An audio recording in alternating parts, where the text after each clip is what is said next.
আসসালামু আলাইকুম সবাইকে গাইস।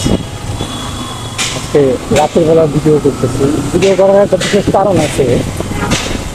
অনেকে আমার জিজ্ঞেস করছে যে আমার লুকিং গ্লাস একটা কেন, তো সেটা বলার জন্য ভিডিওটা চালু করছি। লুকিং গ্লাস একটা থাকার পিছনের মূল কারণ কি, লুকিং গ্লাস একটা থাকার পিছনের কারণ হচ্ছে যে লুকিং গ্লাসটা একটা টেসলা মানে অটো রিক্সা আমার ভেঙে পড়েছে। সেটা কিভাবে সেটাই বলবো আজকে। তো আমি আমাদের তালতলা মার্কেটে একটা খাবারের দোকানের সামনে বাইকটা পার্ক করে একদম কর্নারে পার্ক করে আমি খাবার নিতে গেছিলাম। তো খাবার নিতে যাওয়ার পর হঠাৎ করে দেখি কি তার যেন একটা লুকিং গ্লাস ভাই লিটারেলি মেরে উড়ায়ে আমার সামনে না ফেলাইছে। তা আমি ওটা দেখে কিছুক্ষণ অনেক মজা নিচ্ছি, কে মারছে ওই রিক্সাওয়ালারা আটকাইছি যে কার গাড়ি ভাঙছে। পরে ভালো করে খোঁজ খবর নিয়ে দেখি সে আমার গাড়ি ভেঙে ফেলছে। পরে তারে ধরার পরে তার থেকে জরিমানা চাইলাম। সে রিক্সাওয়ালাটা অত্যন্ত ভদ্রলোক ছিল, অল্প বয়সী ছিল, অত্যন্ত ভদ্রলোক ছিল।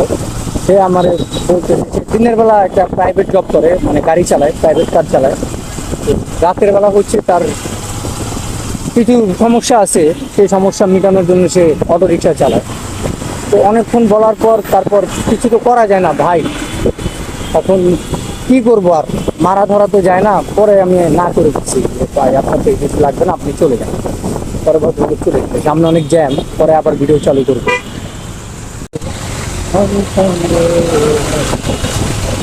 পাশের ঢাকায় কোনো এক সময় গাড়ি চালানোটা অনেক মজার বিষয় ছিল, কিন্তু এখন রাতের ঢাকা হোক, দিনের ঢাকা হোক বা ভোরের ঢাকা হোক, যেই ঢাকাই হোক না কেন, বাইক চালানোটা একটা প্যারা। প্রথমত বাস,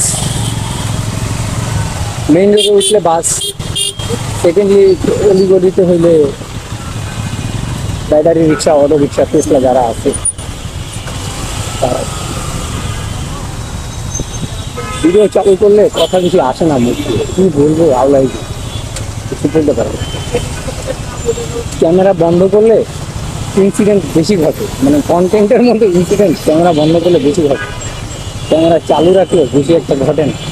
আমি যে ক্যামেরা চালু রেখে একটা জন্য করে দিচ্ছি।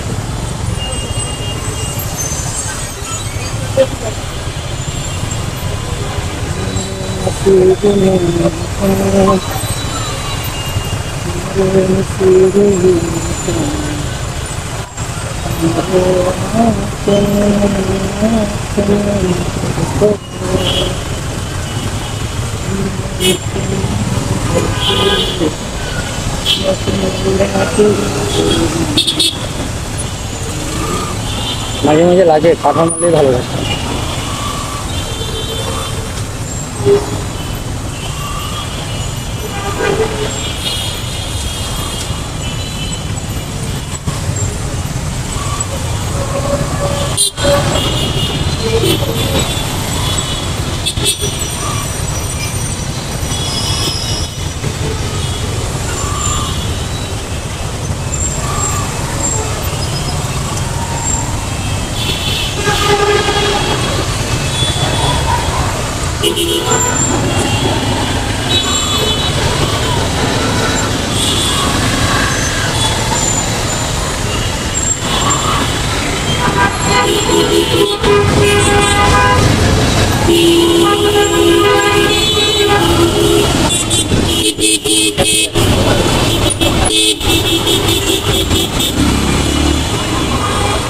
এমন আগের মানুষ পৃথিবীতে খুব কম আছে।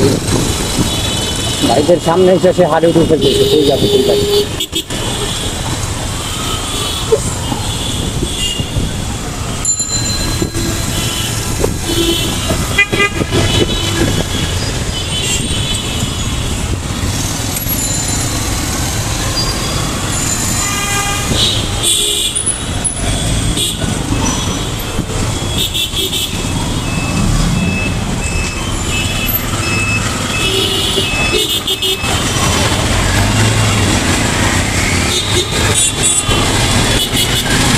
যে দিক থেকে যেমনি পারে, জ্যামে পড়লে খালি চাপ দেওয়া শুরু করে দেয়।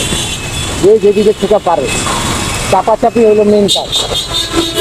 কার গায়ে লাগতেছে কার গায়ে না লাগতেছে, কি হচ্ছে না হচ্ছে সেটা দেখে কারো লাগে চাপাচাপি মেন কাজ। আর আমাদের বাসালারা মাশাল্লাহ আল্লাহর দান মেহেরবান, খালি রাস্তা বন্ধ করে রেখে দেয়। এই যে মামা উল্টাইছে রাস্তা বন্ধ করে দিচ্ছে, এই হইলো দেশের অবস্থা ভাই। তারে দিয়া তারে দোষ দিন, আমারও দেশের কোনো অভাব নাই, আপনারও দেশের কোনো অভাব নাই। কেউ তারে কি করবে, মানে চোরে চোরে মাছতে দেখে করতে গেলে ধরা থাকে।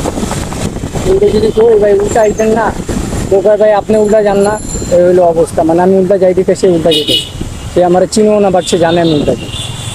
এই তো বর্তমান দেশের অবস্থা দেখেন, একটা মেডিকেলের সামনে যাবে, শিবাচুর মেডিকেল হসপিটাল, মেডিকেলের সামনে রাস্তাটা অন্তত ঠিক করা উচিত। রাস্তা নিয়ে মানে আমি যদি আলাদা একটা চ্যানেল খুলব আমি প্ল্যান করছি, শুধুমাত্র রাস্তাঘাটের ভিডিও।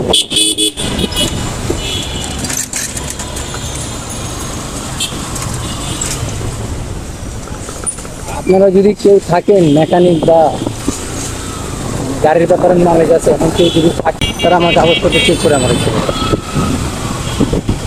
অ্যাক্সিডেন্টও হয় না। যখন টেসলা গাড়ি লাগায় যায়, মানে অটো রিক্সা যখন লাগায় যায় তখন ক্যামেরা থেকে বন্ধ। আর বেশিরভাগই থাকে হয় ভদ্র মানুষ ভুলে লাগাই দিচ্ছে, নয় বৃদ্ধা মানুষ ফিরিং ফিরিং করে লাগাই দিচ্ছে। খোলা পানি পড়ে না, খোলা পানি পড়লে তো ক্যামেরা চালু করে কিছু একটা করা যায়। খোলা পানি পড়ে একটা গল্প বুঝি আপনাদের রাতের বেলা যাইতে যাইতে, আশা করি আপনাদের গল্পটা অনেক ভালো লাগে। হচ্ছে আমার একটা ফ্রেন্ডকে নিয়ে, সেই ফ্রেন্ড হচ্ছে সে খুবই বাজে প্রকৃতির একটা মানুষ, প্রচুর লেভেলের জুয়া করতো, নেশা পানি করতো, বাপ মার খেয়াল রাখতো না। তার বাবা মারা গেছিল, শুধু মাটাই ছিল। তার মাটা তারা অনেক আদর করতো, বাপ মার একমাত্র সন্তান ছিল। বাপ মারা যাওয়ার পর মায়ের আদর একটা বেড়েছে। দেখছেন ভাই, হর্নের মুখটা খারাপ করতে চলতেছে না, হর্নের খেলায় এই দেশে থাকাই যায় না, দুটা কথাও বলা যায় না। যাই হোক, তার বাপ মারার পর তার মা তারা অনেক আদর করতো, কিন্তু সমস্যা হয়েছে ওই জায়গায় সে কিছু বাজে সঙ্গের কারণে তার মায়ের মূল্যায়নটা সে দিতে পারে। একদিন তার মা তাকে কল দিয়েছে, রাতের 11টা 12টা বাজে, এই সময় তার মা তারে কল দিছে। সে তার মায়ের ফোনটা দেখে ফোনটা ফ্লিপ করে, মানে উল্টো করে টেবিলে রেখে দিছে, তার সামনের টেবিলে, রেস্টুরেন্টে ছিল, টেবিলে ফোনটা রেখে দিছে। সে ফোনটা ধরে নেই। তার ঠিক 2 ঘন্টা পর সে যখন বাসায় গেছে, তখন সে জানতে পারছে যে সেটা তার মা তাকে হাসপাতালের আইসিইউতে বসে কল দিছিল, শেষবারের মতো তার সাথে শেষবারের জন্য কথা বলতে চেয়েছিল। তাই ডাক্তাররা একটা কল অ্যালাউ করছিল, বাট সেই কলটা ধরে নেই। সেই ছেলেটা অনেকদিন যোগাযোগ হয় না, প্রায় অনেক বছর আগের কথা। বাবা মা ভাই খুবই মূল্যবান জিনিস ভাই। পৃথিবীতে একমাত্র বাবা মাই আপনার জন্য স্বার্থ ছাড়া কিছু দেবে। তা আপনি ফ্রেন্ড বলেন, যাই বলেন না কেন ভাই, সবার স্বার্থ থাকে। বাবা মার মূল্যায়ন দিতে শিখুন ভাই। বাবা মার যত্ন নিন, বাবা মার খেয়াল রাখেন, বাবা মার পছন্দ অপছন্দ, খুশি অখুশি এবার খেয়াল রাখেন ভাই। তারা আপনারা অনেক বড় যত্ন করে মানুষ করবে। বাবা মা না বকলে, বাবা মা না মারলে, বাবা মা শাসন না করলে আপনি কবে ভাই এই লাইনে চলে যেতেন? বাবা মা দুটা বকা, দুটা যদি আপনার কানের নিচে দুটা চট্ট নাও দেয়, সেটাও মনে করেন আজ থেকে 5 বছর পর আপনার একটা বিপদ থেকে বাঁচাই দিবে। বাবা মার কোনো কিছু মিসজাজ করবেন না ভাই। কোনো বাবা মা চায় না তার সন্তানের সাথে মিসবিহেভ করতে, কোনো বাবা মা চায় না তার সন্তানের সাথে খারাপ আচরণ করতে, তার সন্তানকে দুটা থাপ্পড় দিতে।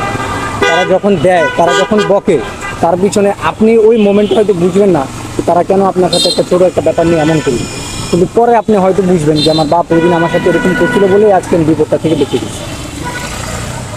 বাবা মায়ের দাম দিবেন ভাই। বাবা মা না থাকলে বাবা মার মূল্য বুঝবেন।